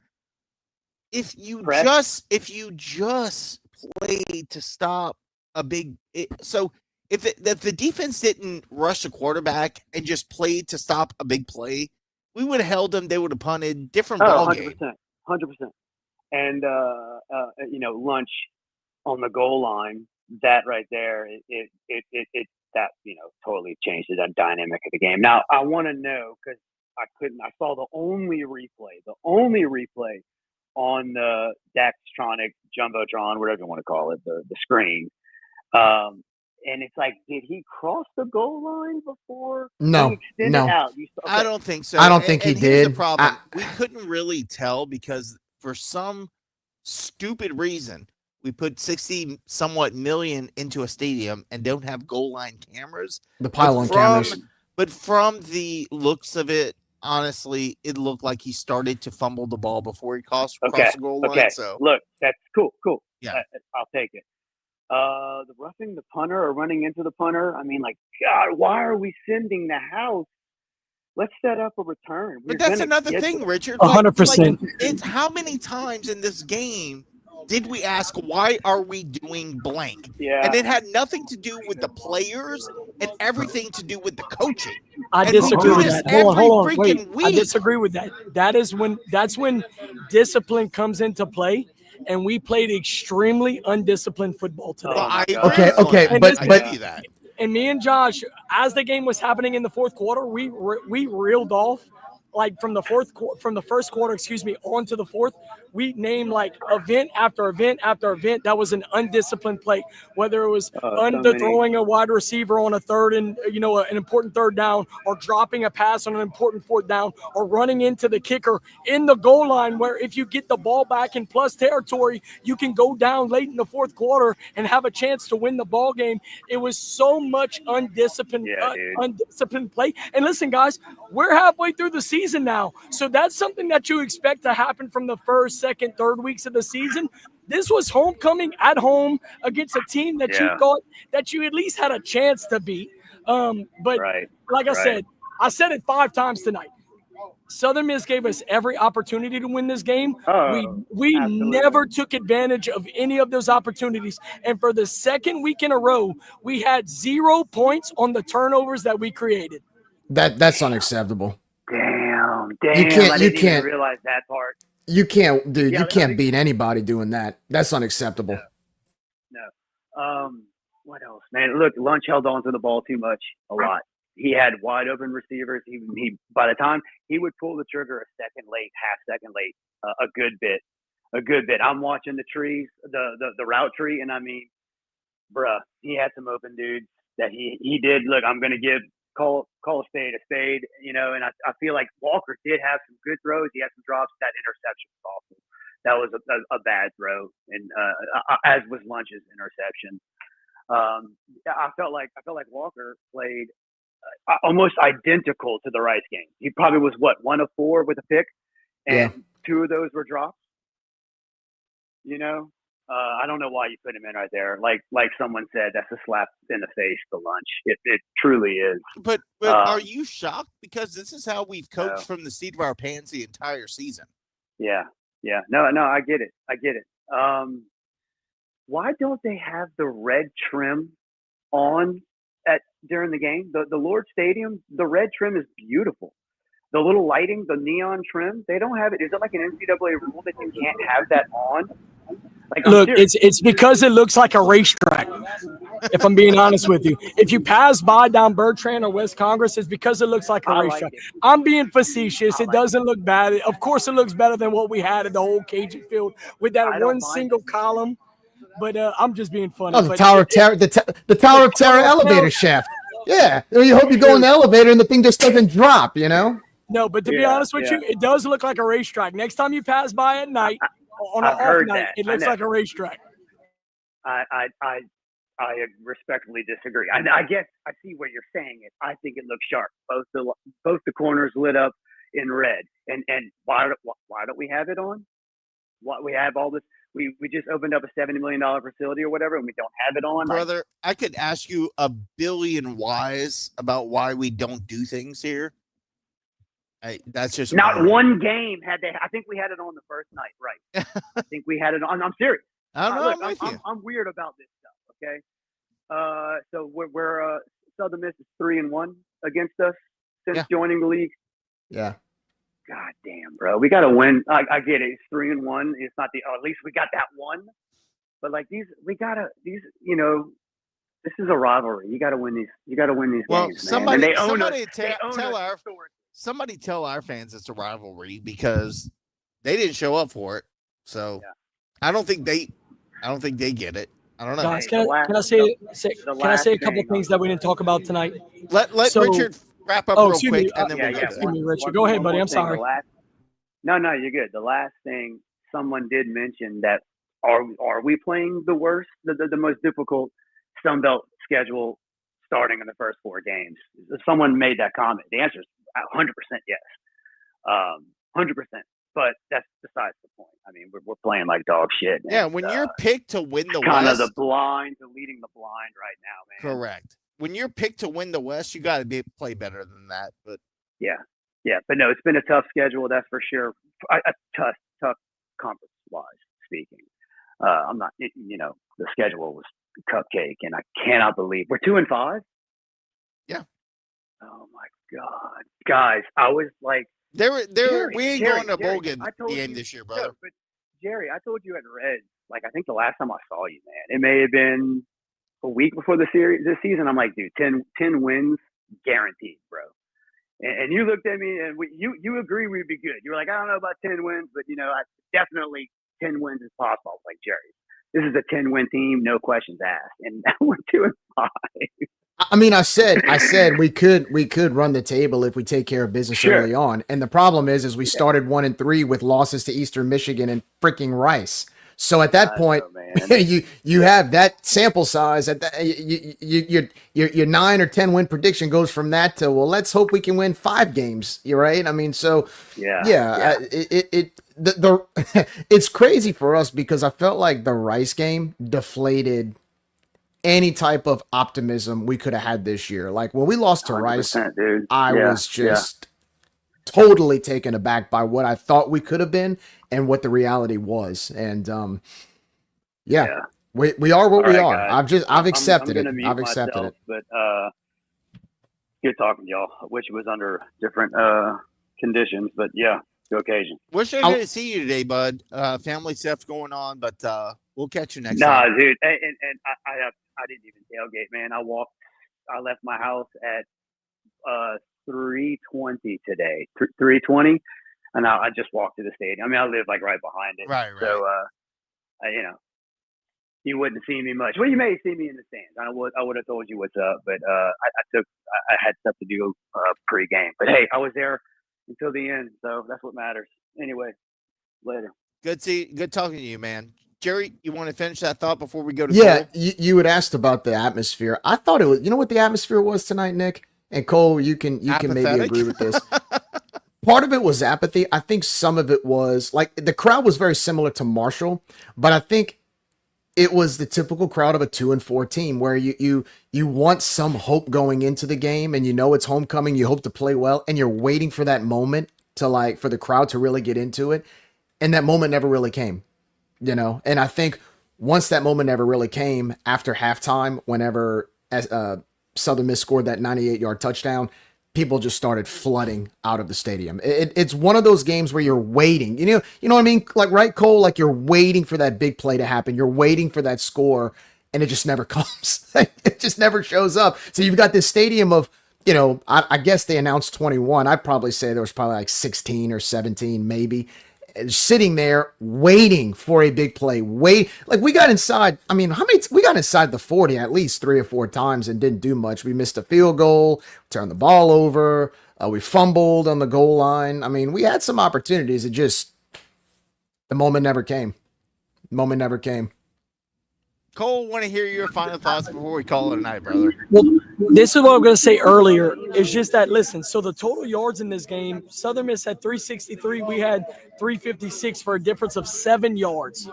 And if you would have told me before the game that we would have 221 rushing yards versus their 133, I would feel very confident with that. The problem is that Southern Miss, tip of the cap, held Lunch to what? I think it was 115 yards passing. That's just not going to win. 112. So with an interception. And they've clipped this over and over and over. And I know, it is what it is. But last week, Lunch threw for what? 240, 250. If you would have had those numbers tonight, which is what the question was last week, the question was, if Lunch can reproduce what he did against JMU, can you win tonight? If you would have told me Lunch Winfield can give me 250 passing yards tonight, and I would have said, we have a better chance to win tonight. But that's not the case. USM did a great job of stopping the pass. I mean, if you're forcing Lunch, your quarterback, your third string quarterback, to carry the ball 19 times, that's not a recipe for winning football games unless you're a team that's dedicated to the run, like a Navy, like a Rice, like those military academies. That's not what we are. Des has made it very clear that we want to be a balanced ball club. We want to be a team that throws the ball. Well, I'm going to be honest with you. 112 passing yards ain't going to cut it. and not in the Sun Belt, even against the worst of the Sun Belt teams.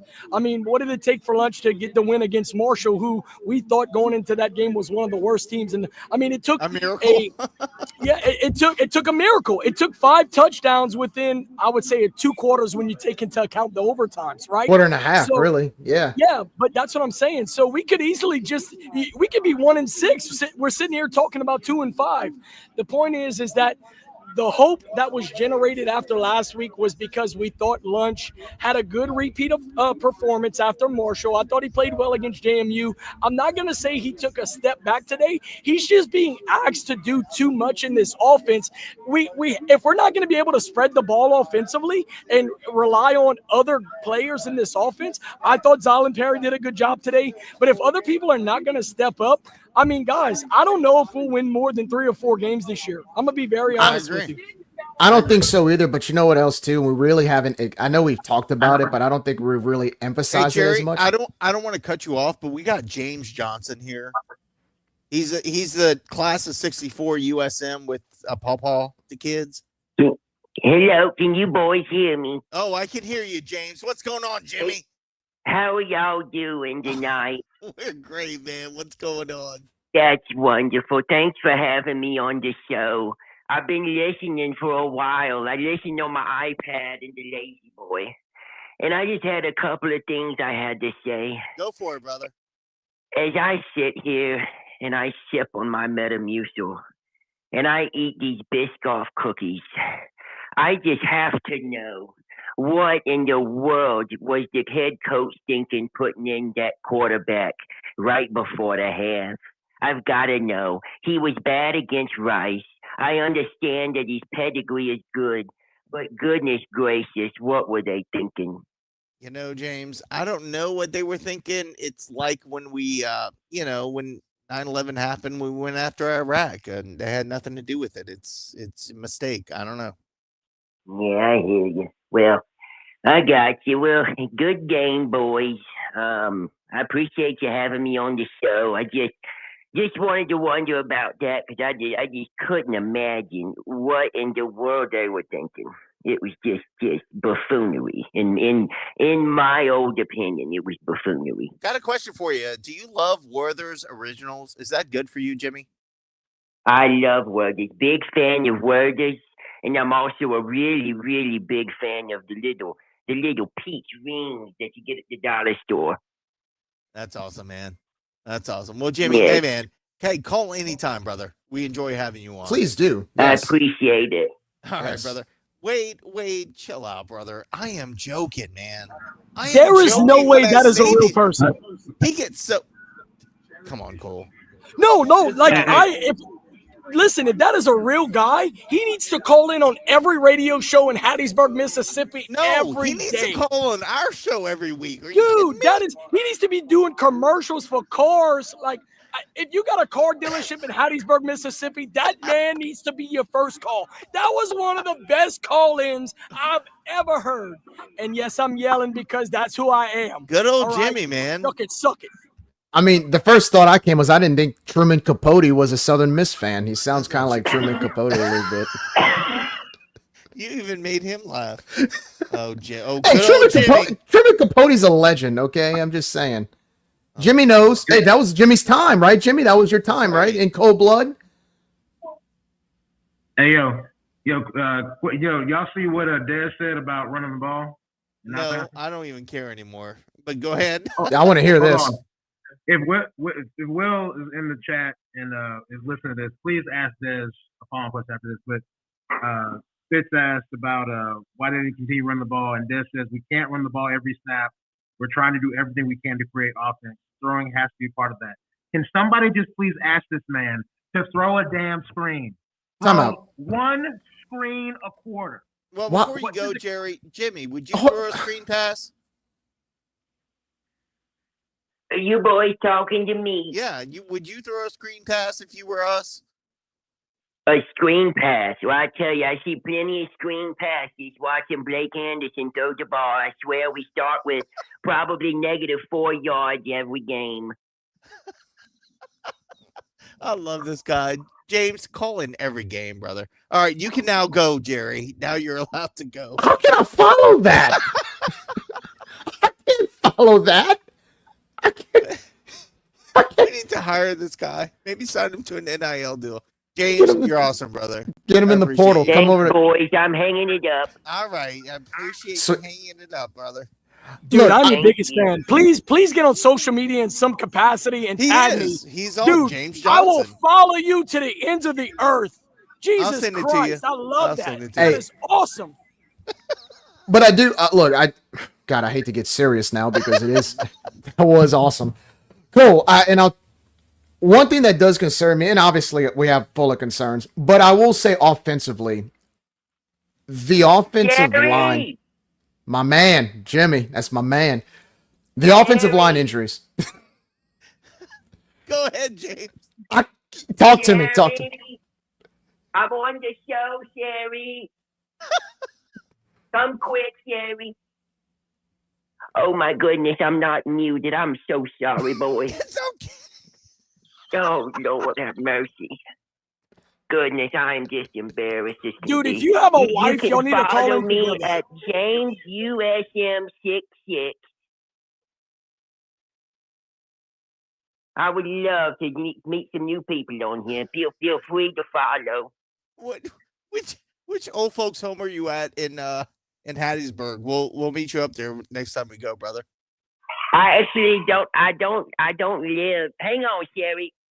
I don't live in Hattiesburg. Actually, it's been quite a while since I've lived in Hattiesburg.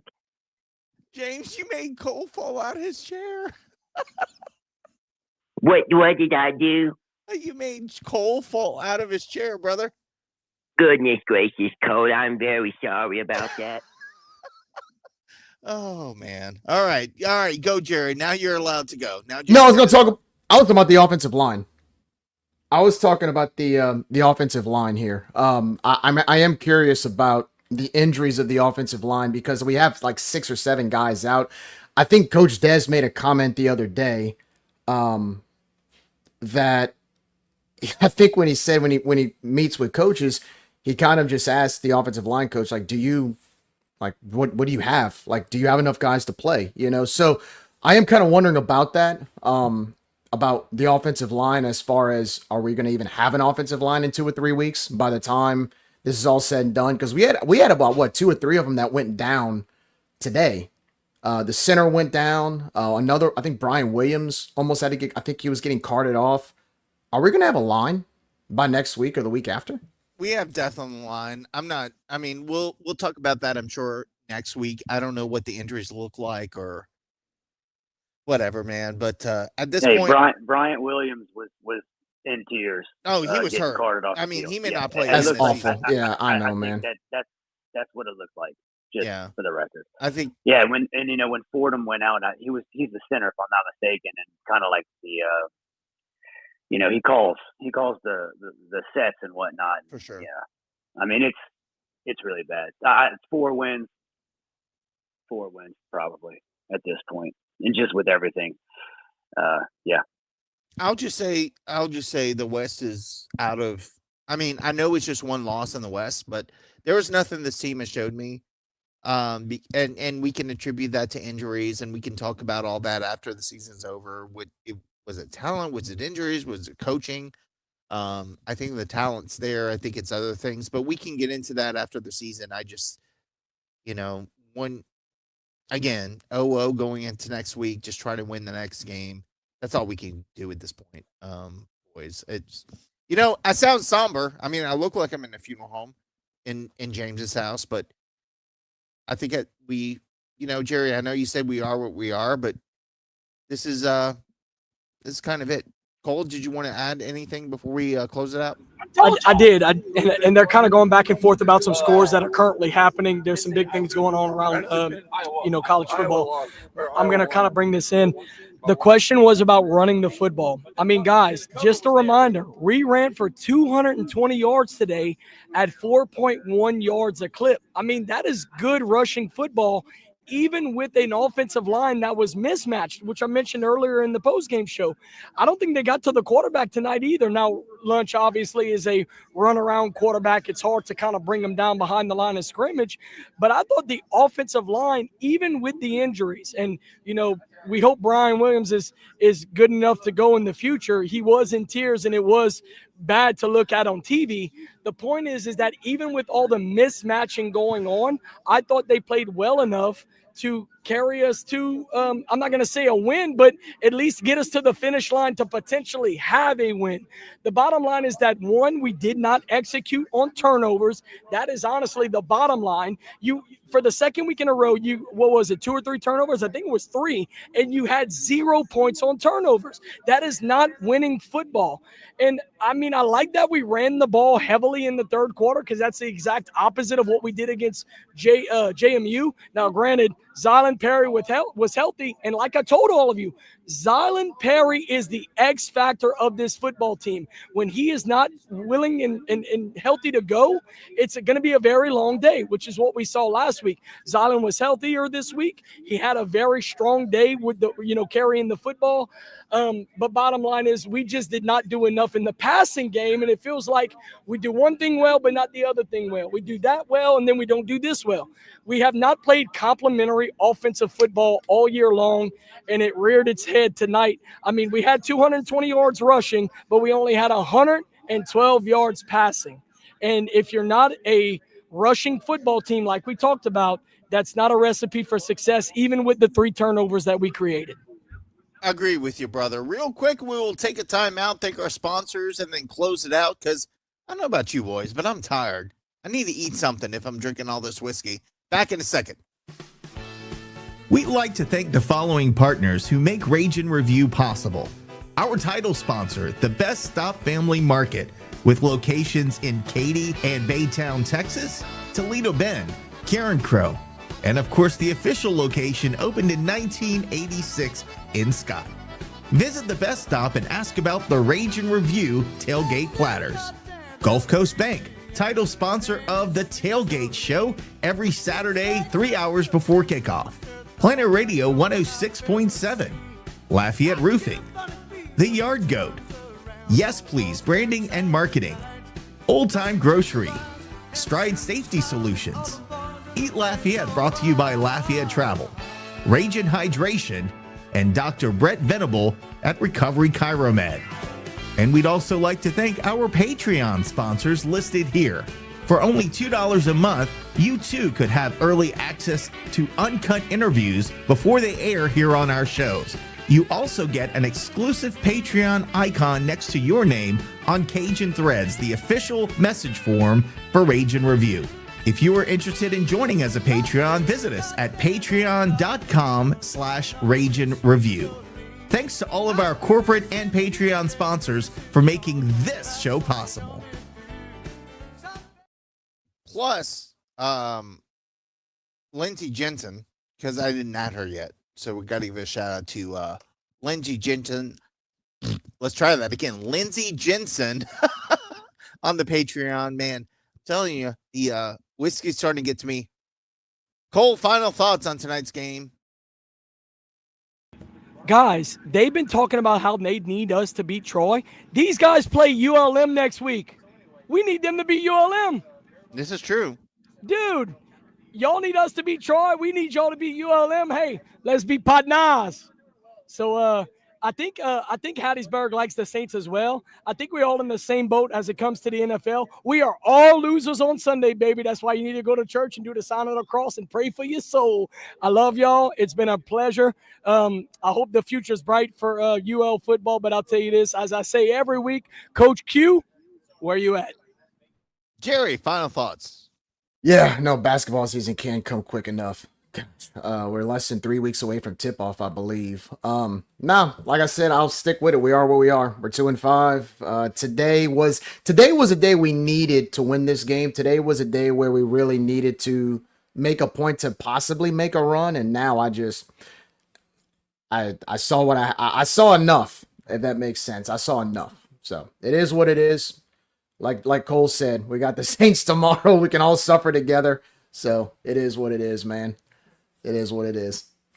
We will continue loving and hating the Saints together, and hating, not loving to hate, but just hating Louisiana Tech. That is something we and Southern Miss have in common. Glad to finally have a true rival in this conference, and hopefully our fan base can embrace that a little bit more. I feel like they haven't quite yet, but little by little, I'm going to try to do my part, as I have already, because everybody hates me. So there we go.